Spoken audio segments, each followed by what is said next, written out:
Eh bien bonjour à tous et à toutes, c'est LND et on se retrouve aujourd'hui dans une nouvelle vidéo, un nouveau débrief et le débrief du Grand Prix de Bakou, aujourd'hui 2021 bien sûr.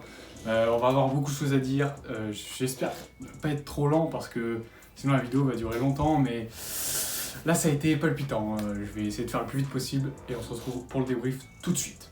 Avant que la vidéo commence, je vous le rappelle encore une fois, on est sur la continuité, n'hésitez pas à vous abonner, à liker, à partager les vidéos dans tous les sens, voilà, toutes ces références, tout ça vous connaissez, parce que ça fait vraiment plaisir, le soutien et tout, donc voilà, continuez, ça fait plaisir, et aussi n'hésitez pas à aller follow mon compte Instagram que je mettrai sûrement sur l'écran ou dans la description, enfin de toute façon je le mets toujours dans la description, mais voilà, et puis on est parti pour le débrief, tout de suite, peace.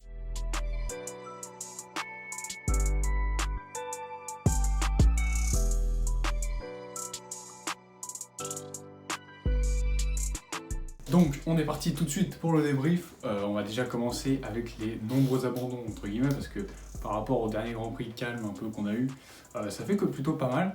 Donc on commence par Esteban Ocon, bon dernier, bon ça n'a pas été un week-end extraordinaire pour lui, ni même pour Alpine en général, puisqu'en qualif il est éliminé en Q2 12ème, donc c'est pas tip top, Alonso arrive à aller en Q3 mais voilà, pas plus que, il finit je crois 8ème, enfin 9ème mais avec la pénalité de Norris 8ème.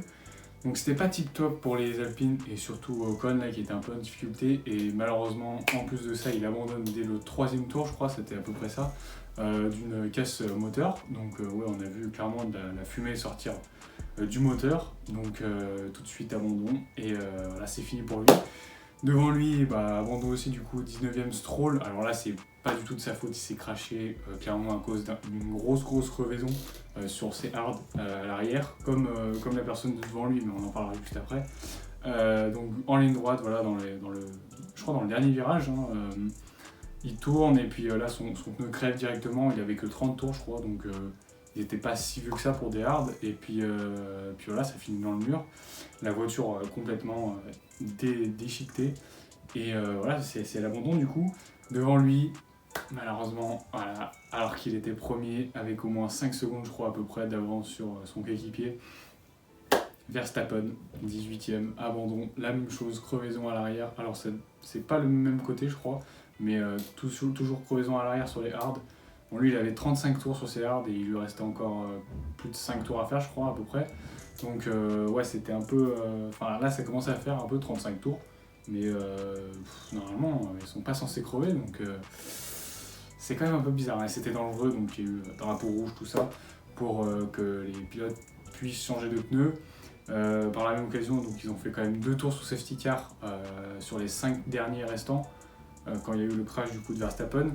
Et puis pour le crash de Stroll aussi, il y a eu une safety car mais il n'y a pas eu de drapeau rouge. Et puis devant lui, on retrouve le dernier abandon, 17ème Russell. Alors ça par contre c'est un peu... j'ai pas trop compris. Alors 17ème et 16ème, on a les deux Williams, on peut dire tout de suite Latifi devant lui. Latifi est pas en abandon mais il est très loin derrière parce que du coup il s'est pris une pénalité aussi. Donc Russell, enfin les deux Williams en général, ils étaient un peu nulle part sur tout le week-end aussi. Les Williams plutôt en difficulté là ces derniers temps, début de saison qui était plutôt pas mal, et là vraiment elles arrivent même plus, parce que un peu comme les Alfa Romeo, elles arrivaient des fois à être pas trop loin du top 10 sur les 2 premières courses. Et puis là, ces dernières courses, ils sont plus du tout là. Ils sont quand même largement devant les As, mais voilà, ils n'arrivent plus trop à challenger Alfa Romeo. Et du coup, Russell, il abandonne dans les 2 derniers tours, du coup, juste après la relance. Et puis son coéquipier, il se prend une pénalité, je crois, de stop and go 10 secondes. Pour pas être rentré sous le drapeau rouge, ou je sais plus, j'ai pas trop compris, mais en gros il est pas rentré, il est resté en piste alors qu'il y avait la voiture, enfin le tracteur qui était en train de sortir dans la voiture de Verstappen, donc c'était quand même très dangereux. C'est pas de sa faute, c'est la faute des ingénieurs, enfin des ingénieurs de course, mais voilà, et ça lui vaut un stop and go de 10 secondes, et du coup il finit 16ème alors qu'il était 13ème quand même, donc il était plutôt pas mal positionné, il était pas mauvais sur cette course. Et du coup ça finit 16ème, devant lui, là, on va pas se mentir, avant le crash, enfin du coup juste après le crash de Verstappen, j'avais un peu le seum, parce que du coup il y avait Hamilton deuxième. Après la relance, au premier virage, enfin du coup tout de suite au départ, il arrive à être premier. Il a clairement fait un start de ouf. Et voilà, tout droit de Hamilton 15e. Qui lui fait perdre sa deuxième place, sa première place aussi qu'il avait eu grâce au start, et du coup qui le relaye à la dernière place, juste du coup grâce à la pénalité de Latifi, il n'est pas dernier déclassé, donc il finit 15e, donc très très très très loin, donc au moins ça rééquilibre un peu les choses, parce que du coup il y a 2 points pour personne entre les 2 leaders du championnat, donc au moins, il n'y a pas un écart qui s'est creusé, mais malheureusement, Verstappen aurait pu mettre beaucoup plus de points par rapport à Hamilton s'il n'y avait pas eu d'abandon. Donc voilà, c'est plutôt dommage. Et surtout, il aurait pu avoir un doublé Red Bull si tout s'était bien passé.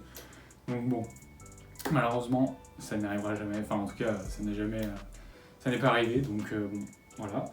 Devant 13 et 14, donc là, en vrai, bonne prestation des As, voilà, quand même 13 et 14 c'est un bon résultat, et d'ailleurs on va le préciser, on va y revenir après quand je vais évoquer le classement des constructeurs, mais du coup l'équipe As passe devant Williams au championnat, donc passe 9ème, il n'y a toujours aucun point pour les deux, mais le meilleur résultat, j'ai vérifié tout à l'heure, le meilleur résultat de Williams c'est 14ème, je crois à 3 reprises par Russell cette saison.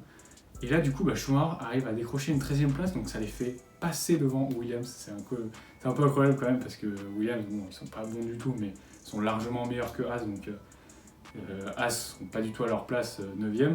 Mais voilà, bonne prestation de Schumacher qui permet de faire grimper son équipe à la 9e position, donc en vrai, très très bonne prestation.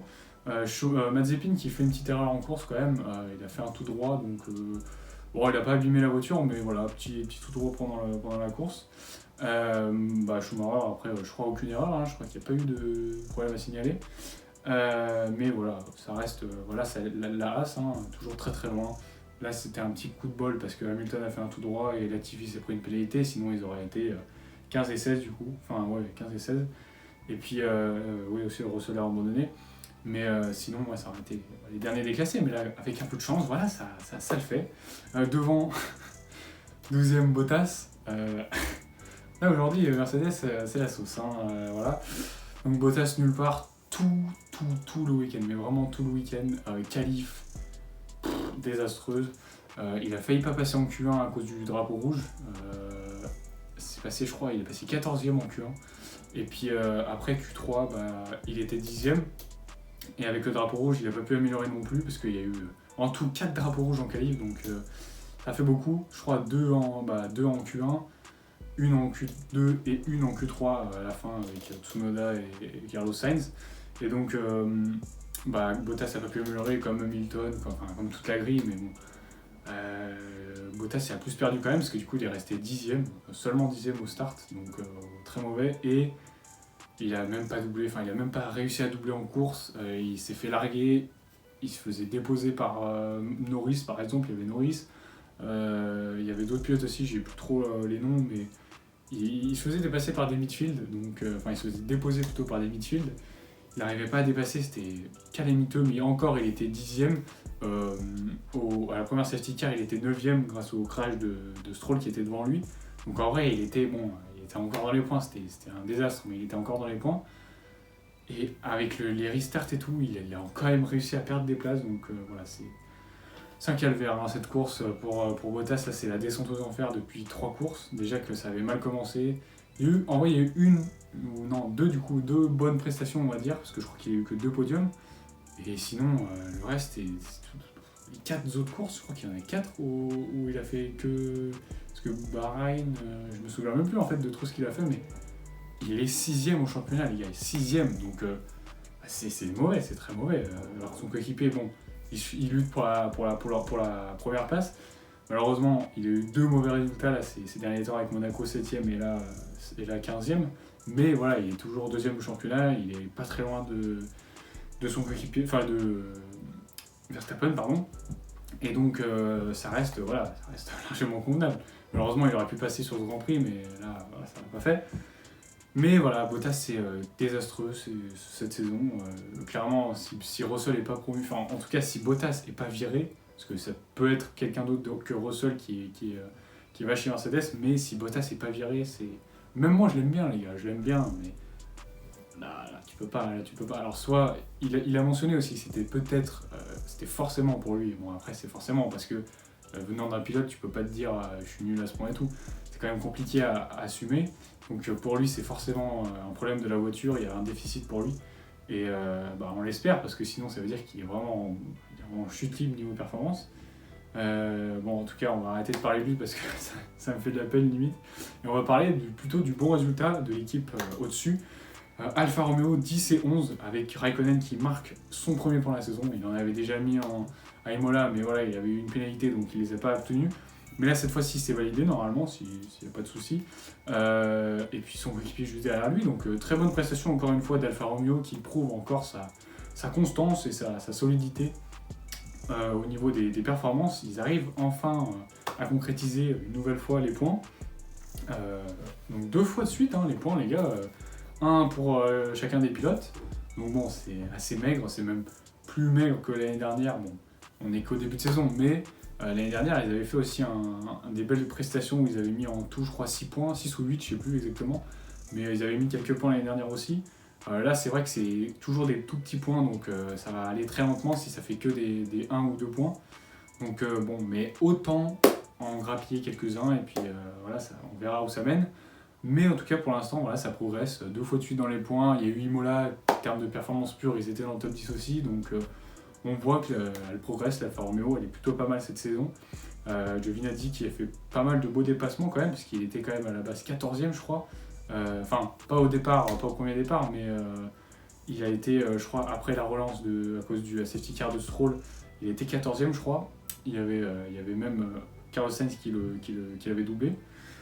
Et là, il finit quand même 11e, et son coéquipier aussi est parti 15e, ou non, 14e. Donc en vrai, il a fait des beaux dépassements aussi. Les deux ont fait une belle remontada. Devant eux, on retrouve mon petit Daniel Ricciardo 9e, donc encore maigre consolation, seulement 2 points, c'est quand même assez pauvre. Donc voilà, malheureusement, ça met pas plus de points. Encore une fois, 13e en qualif, il s'est craché. Voilà. C'est lui la source du drapeau rouge en Q2. Donc malheureusement, encore une fois, la qualif ratée. Toujours pas le bon feeling trouvé sur cette voiture. Donc c'est encore compliqué pour lui. Bon, il parvient à remonter un peu et mettre des petits points, mais voilà, c'est pas ça qui va lui faire grimper des places au championnat. Et puis là, ça commence à être... il va falloir s'y mettre parce que comparé aux autres qui ont changé d'écurie cette saison, il est un peu à la traîne, parce que Vettel, on va en parler, mais voilà, il s'est mis... il charbonne. Tsunoda, ça y est, il s'y met aussi, j'ai l'impression. En plus, c'est un rookie. Schumacher et Mazepin, j'ai l'impression qu'ils sont aussi mis dans le banc. Sainz, il est complètement... Bon là, il a fait une erreur en course, d'ailleurs il est devant lui, on va en parler, 8ème. Sainz qui fait un petit tout droit et qui perd toutes ses places alors qu'il était, je crois, 6ème à ce moment-là, un truc comme ça. Et qui passe, je crois, il était passé 15ème. Et puis il parvient à remonter, donc Sainz, ça se voit qu'il a pu s'habituer, il a fini 2ème à la dernière course, donc voilà. Sainz c'est largement bien adapté à la voiture, mais là, du coup, Ricciardo, c'est compliqué, très très compliqué. Donc Sainz, très bon week-end aussi, dans l'ensemble. Après, voilà, son erreur en course lui coûte pas mal de positions, il aurait pu être mieux, je pense. Mais voilà, ça met quand même 4 petits points, et ça fait gagner la position sur McLaren à Ferrari au championnat des constructeurs. 7ème, Yuki Tsunoda, donc là, bon résultat pour une fois, enfin pour la deuxième fois, pardon, de la saison, parce que voilà, les autres courses ont été plutôt catastrophiques de son côté. C'était hors du top 10 à chaque fois. Et là, il remet des petits points. Donc je crois qu'il est à 8 points. Parce qu'il avait mis 2 points au premier Grand Prix avec sa 9ème position. Et là, 7ème, c'est vraiment un très bon résultat pour lui. Un très bon week-end pour AlphaTauri en général. Donc voilà, très bon rythme. Il a su tenir, il n'a pas craqué face à la pression. Parce qu'il y avait quand même pas mal de pression. Devant lui, 6ème, Alonso. Et ça, c'est la grosse surprise parce que on a vu les Alpines un peu en PLS en course. Donc... j'avais un peu peur, même c'était quasiment sûr qu'elles n'allaient pas mettre de points parce que du coup Ocon avait abandonné, comme je vous l'ai dit. Alonso était parti 8ème, donc c'était pas trop mal, franchement 8ème ça passe, mais il s'est fait passer et tout. Pendant la course, il divaguait entre 11, 12, il a été 10 à un moment. Donc voilà, il était aux alentours du top 10, mais il était même pas dans les points pour la plupart de la course. Donc pour moi, ça partait sur un petit 0 pointé sur cette course. Et j'ai même pas fait attention parce que j'ai eu quelques bugs avec la télé. Juste au moment du restart après le drapeau rouge, Et j'ai même pas fait attention parce que du coup j'ai vraiment guetté les avant-postes. Et du coup, en fait, il est passé à la 6ème place. Donc, que dire. Dans les 2 derniers tours, il a fait une course formidable. Donc voilà, 8 points quand même pour Alpine. Bon, ça couvre pas les très bonnes performances des écuries de devant, malheureusement, mais bon, voilà, ça compense entre guillemets un peu la perte. Et puis voilà, après, heureusement qu'il est là, parce que s'il n'avait pas mis de points, ça aurait fait très très cher dans les dents de l'Alpine. Devant lui, on retrouve encore une fois le mec qui sauve les meubles à chaque fois chez McLaren, même quand ils sont dans la merde. 5ème du coup Norris. Qui gère encore une fois, alors qu'il partait quand même 9ème en qualif, normalement 6ème, mais il s'est pris 3 places de pénalité à cause de pas s'être arrêté, je crois, sur le drapeau rouge en Q3, ou en Q2, je sais plus exactement. Donc bon, il partait quand même seulement 9ème, en course ça a été plutôt compliqué, il s'est fait il s'est fait quand même overcut, je crois, par Vettel et d'autres pilotes. Donc il avait perdu des places en course en plus, et là avec les restarts, tout ça, il a pu faire la différence et finir 5ème quand même. Donc très bonne prestation. Devant lui, 4ème, Leclerc, donc là, bon et pas mauvais, mais voilà, un peu décevant. Parce que voilà, le poleman, faut le dire, il a eu la pole 2 fois d'affilée, enfin deuxième fois consécutive, puisqu'à Monaco, on le rappelle, il l'a eu grâce au drapeau rouge qu'il a lui-même causé en Q3. Et là, encore une fois, drapeau rouge causé par Tsunoda et son coéquipier en Q3 aussi, parce que du coup, ils se sont crachés. Et puis, du coup, ça lui procure la pole, alors à rien du tout face à Hamilton et Verstappen, qui étaient, je crois, à quelques millièmes, mais vraiment quelques-uns. Et donc, malheureusement, il perd quand même 3 places, donc pour finir à la 4ème place. Heureusement que voilà, il y a eu les restarts parce qu'il était 6ème quand même à la base. Pendant la plupart de la course, il s'était fait passer par Gasly et tout. Et donc il avait perdu beaucoup de place. Et là, donc grâce aux abandons, Verstappen, Stroll, il a pu revenir à la 4ème place. Malheureusement, voilà, un podium ça aurait été beau. Mais franchement, vu les personnes qu'il y a devant lui, je suis plutôt fier. Enfin, je préfère que ça soit eux limite parce que voilà, Gasly 3ème, Gasly, course incroyable. Il partait quand même 4ème en qualif, donc il partait relativement bien de base. Mais voilà, il a concrétisé clairement en course. Course incroyable. Il double du coup. Il y avait du coup Leclerc, il double Leclerc devant lui, qui avait perdu des places déjà à la base. Donc pendant la plupart de la course, il était 5 et 4ème, après l'abandon de Stroll. Et après, l'abandon de Verstappen, il se retrouve 3ème. Il y avait Hamilton, je le rappelle, quand même 2ème encore. Et Hamilton, du coup, faut le souligner, il a fait son tout droit, donc au premier tour du restart. Et du coup, 3ème place pour Gasly, qui assure un podium pour AlphaTauri, un nouveau podium. Enfin, pour AlphaTauri, du coup, c'est le 2ème, mais 3ème en comptant Toro Rosso aussi, donc bon, voilà. Mais voilà, très très bon résultat pour Gasly, c'est cerise sur le gâteau, pardon. Et après, le pire, c'est que devant, c'est encore mieux. Le résultat est encore mieux. Premier, on retrouve Perez, et 2ème, Vettel, les gars. 2ème, Vettel à ça de la victoire. Enfin, bon, 1 seconde 3 quand même, donc c'est quand même pas mal. Mais à une place de la victoire, et franchement, on le voyait son smile et tout, avec son début de saison très très compliqué. Sa bonne prestation néanmoins à Monaco. Là, un podium, les gars, un podium incroyable. C'est la tellement bonne performance qu'il nous lâche, ça fait sourire tout le monde, je pense. Et puis Driver of the Day, comme au dernier Grand Prix, donc 2 fois de suite aussi Driver of the Day. Voilà, perf incroyable. Surtout overcut incroyable de l'équipe, qui fait un super call, qui le fait s'arrêter, je crois, 7 tours à peu près après les autres pour mettre des hards et pour avoir des pneus plus frais du coup. Grâce à ça, il a lead la course, il a dirigé la course pendant plusieurs tours, du coup à peu près 5-6. Et puis après il s'est arrêté et il a gagné quand même 2 places par rapport à là où il était à la base, parce que je crois qu'il était 9ème et il est ressorti 7ème, juste derrière Gasly à ce moment-là. Et puis il finit par gagner déjà 2 places grâce aux abandons de Stroll et Verstappen. Et puis il avait réussi aussi à doubler Leclerc et Gasly. Donc à la base il était 4ème. Et puis bon, avec l'abandon de Verstappen 3ème. Et grâce au start et surtout au tout droit de Hamilton, encore une fois, ça lui procure la 2ème place.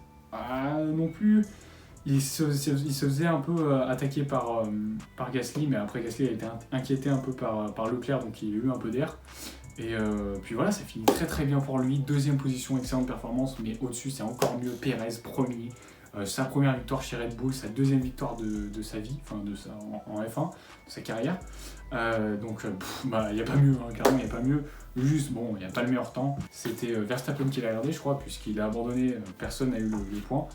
Donc, bon, en soi, franchement, ça va. Hein. Ça fait un 25-0 face à Mercedes pour Red Bull. Donc, en vrai, bon, le point du meilleur tour, c'est toujours ça de prix. Mais bon, là franchement, les gars, ils doivent souffler. Hein. Vraiment, 26 points d'avance, je crois, du coup, si c'est ça. Parce qu'ils avaient que 1 point d'avance au dernier Grand Prix à Monaco. Et là, du coup, avec 25 points en plus, logiquement, 26 points d'avance. Et pour Pérez, c'est un petit soulagement parce que depuis le début de la saison, c'était des bonnes performances. C'était à peu près ce qu'on attendait du second pilote Red Bull. Mais il était encore trop loin au niveau du temps d'écart à la fin de la course par rapport à Verstappen. Et là, toute la course, il était derrière lui. Il était presque dans le même rythme que Verstappen. Des fois, il était même plus rapide. Et il arrive à assurer derrière. Il arrive à gagner quand Verstappen n'est pas là. Donc voilà, c'est exactement ce qu'on attend du deuxième pilote. Et donc Pérez, c'est forcément... il a dit, il disait en qualif et en essai qu'il faudrait peut-être encore 5 courses pour s'adapter, pour être bien et tout, pour bien servir de deuxième pilote. Franchement, même pas besoin les gars, même pas besoin, parce qu'il fait déjà le job incroyable. De toute façon, la win, hein, tu peux pas faire mieux.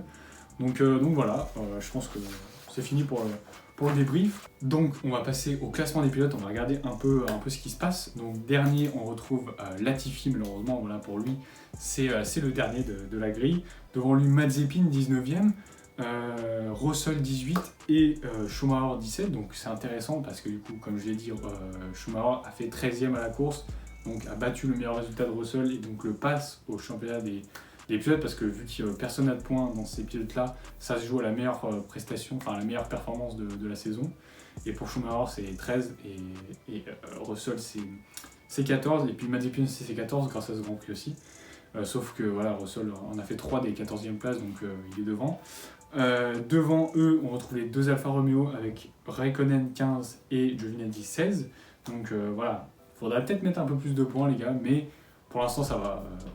Ils sont en train de prouver qu'ils peuvent des fois atteindre le midfield, donc c'est plutôt pas mal. 14e, Yuki Tsunoda avec 8 points, donc 6 points en plus grâce à ce Grand Prix, donc c'est plutôt pas mal. Stroll 13e, donc là c'est un peu moyen, à seulement 9 points, alors que c'était lui, depuis le début de la saison, les 2-3 premières courses qui dirigeait un peu l'équipe, contrairement à ce qu'on pouvait espérer, puisque quand même, son coéquipier est 4 fois champion du monde, s'attendait à ce que voilà, il gère un peu le truc, et là, depuis le début de la saison, les 2-3 premières courses, c'était plus ce Stroll. En même temps, il était déjà habitué à la voiture, ça fait déjà du coup, 3 ans, c'est la 3e année qu'il est dans cette écurie. Malheureusement, voilà, il n'a pas eu de chance sur les 2-3 derniers Grands Prix. 12e avec 12 points, on retrouve Ocon. Donc là, encore en abandon à cette course, donc voilà, toujours pas de points en plus à mettre. 11e, du coup, juste devant lui à 13 points, seulement 1 point de plus, Alonso qui passe devant son coéquipier, alors que c'est un peu censé être Ocon qui dirige l'équipe. Mais bon, voilà, on peut pas lui en vouloir, c'est un abandon moteur, donc sur pas de moteur, donc voilà, c'est pas de sa faute. Ricciardo 10e à seulement 26 points, bon, quand même 2 fois plus de points que Alonso, mais voilà, seulement 10e pour le pilote australien, c'est quand même pas extraordinaire. Devant lui, on retrouve du coup 9e Sébastien Vettel, je crois qu'il gagne 4 places, s'il me semble, parce qu'il était, je crois, 12e, un truc comme ça, grâce au dernier Grand Prix. Et donc là, il passe 9e quand même, donc c'est très bon résultat. Hein. Commence à être bien placé, à quand même 28 points. Il faut rappeler qu'il a quand même gratté 18 points grâce à ce Grand Prix, il était à 10 points avant. Donc voilà, une 5e et une 2e place en termes d'arrivée dans les points, donc c'est plutôt des bons résultats. 8e, Pierre Gasly avec un podium aussi, du coup, 31 points, seulement 3 points devant Vettel. Très bon résultat aussi hein, de ce côté. 7e, Carlos Sainz, 42 points, donc ça continue d'avancer petit à petit, mais seulement 4 points sur ce Grand Prix, donc voilà, petite avancée, mais pas trop. Devant lui, 5 points, devant lui seulement Bottas, donc 6e.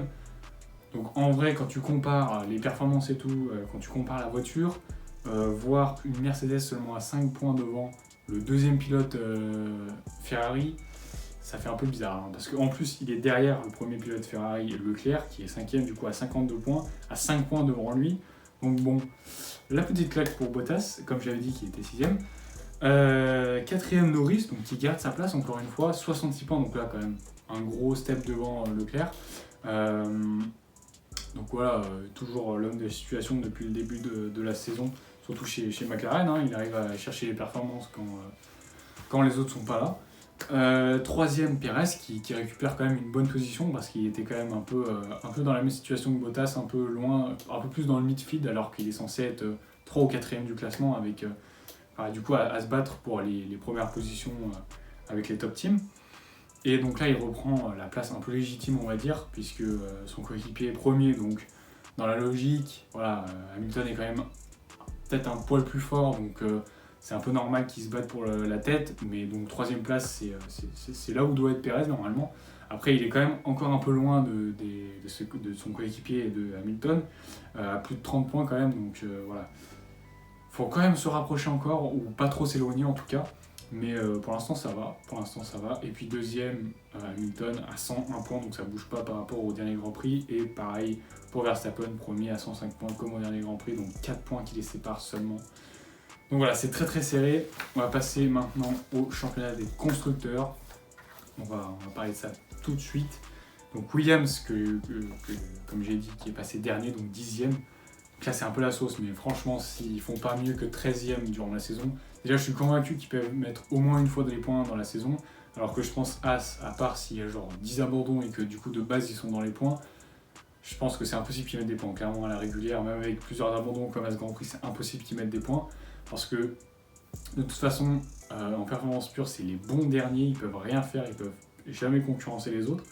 Alors que Williams, sur quelques abandons et quelques circonstances et une bonne voiture sur un bon setup, tout ça, une performance pure qui est pas trop dégueu sur un circuit en particulier, ils peuvent faire quelque chose, ils peuvent mettre des points clairement. Il y a un peu moins de chance quand même que Alfa Romeo, mais il y a beaucoup plus de chances que As. Donc voilà, je pense que Williams mettront peut-être 1 ou 2 points dans la saison. En tout cas, il faut parce que ça fait déjà 2 ans qu'ils n'en mettent pas. Et non, du coup 1 an, parce que du coup en 2019 ils en avaient mis un, j'avais oublié. Mais voilà, ça va faire la 2e année s'ils n'en mettent pas cette saison. Et donc, et pourtant la voiture a pas mal progressé. Et donc devant, du coup Alfa Romeo à 2 points. Donc en vrai, si ça progresse pas, si ça met toujours des petits points, Williams, s'ils arrivent à décrocher des petites 10, 9e place, en vrai, ils peuvent même peut-être venir challenger la 8e place, mais ça m'étonnerait quand même. Devant Alpine 7ème, donc là c'est un peu toujours la dégringolade, seulement 7ème au championnat, c'est un peu loin. Derrière quand même Aston Martin et AlphaTauri, donc c'est un peu dommage parce que Alpine qui passe 7ème alors qu'il se battait pour la 3ème place l'année dernière en tant que chrono, ça fait un peu mal.